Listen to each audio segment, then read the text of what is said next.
ساق سلامەتی خۆشی جەناب سەرگورد بۆ تۆ دکتۆری عیلاقی من لە چێ ساق و سەلامەت یا ساق و سەلامەت نیم قوربان دەی مەنزورم ئەوەسا یعنی کەیف خۆشە حاڵە خۆشە چ ئەچی نازوورەکەی من عیلاقم چێ برە نا قوربان مەنزورم ئەوە نا یێژم کەیف چەس یعنی خۆشی حاڵت چۆنە ئەوە تۆ بە منەڵی خۆشی نا بەمەهینە یعنی بە قەول خۆمان کێژم خۆشی یعنی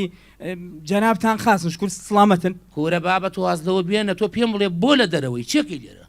وەڵا جەناب سەرگورد ئەوەی ڕاستی بێ فامیلم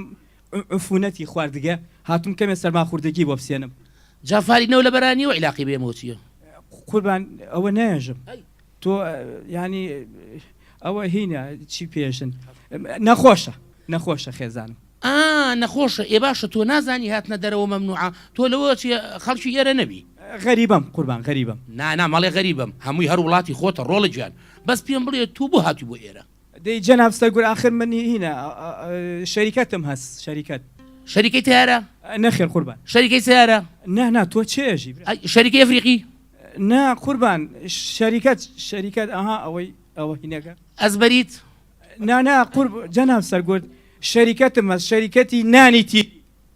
ئای بەخێر نەیتەوە ئەم فرنەق ژەنگاوی کاواخولێتەوە دەی هەر منزورم ئەوەسا دەی وەڵام منزوری منش ئەو لە شەو ساغ نەبێ باشە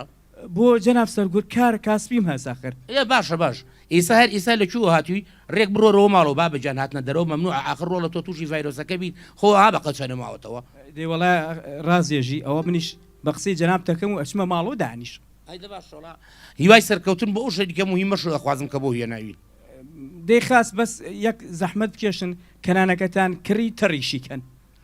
نانەکە تەڕکەین بەڵێ سپاس